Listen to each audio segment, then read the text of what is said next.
আপনি লাইফের যে স্টেজেই থাকুন না কেন, লিডারশিপ ইজ এ মাস্ট।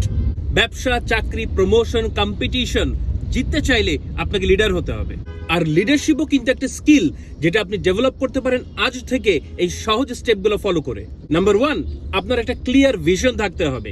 আপনি চাকরি করলে আপনাকে কোম্পানির ভিশনটা বুঝতে হবে, গোলগুলি বুঝতে হবে এবং সেগুলি সহজ এবং সাবলীল ভাষায় টিমের সাথে শেয়ার করতে হবে। কিভাবে এই ভিশন অ্যাচিভ হলে কোম্পানির এবং টিমের বেনিফিট হবে সেটা বোঝাতে হবে।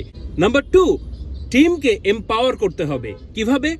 টিমকে ট্রাস্ট করবেন, টিমকে কাজ ডেলিগেট করবেন, কাজ করার সুযোগ দিবেন এবং সাপোর্ট দিবেন। সাপোর্ট দেওয়া বলতে আপনাকে টিমের কাজের জন্য যে রিসোর্স আছে সেগুলি দিতে হবে, আপনাকে টিমের ডিসিশন মেকিং এর অথরিটি দিতে হবে এবং প্রয়োজনীয় মেন্টরশিপ দিতে হবে। 3 নাম্বার, আপনাকে একজন ভালো লিসেনার হতে হবে।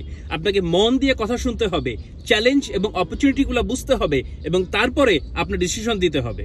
নাম্বার 4, আপনাকে একজন গ্রোথ চ্যাম্পিয়ন হতে হবে। টিমের কন্টিনিউয়াস লার্নিং এবং ডেভেলপমেন্ট নিয়ে কাজ করতে হবে। টিম পারফর্ম করলে তাদেরকে রিওয়ার্ড দিতে হবে, রিকগনিশন দিতে হবে।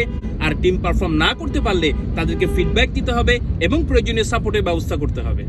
সর্বশেষে আপনাকে একজন চেঞ্জ মেকার হতে হবে। আপনাকে নতুন নতুন নলেজ লার্ন করতে হবে এবং চেঞ্জ এবং নতুন নতুন ইনোভেশনগুলোকে অ্যাডপ্ট করতে হবে এবং একটা ওপেন মাইন্ডসেট মেনটেন করতে হবে।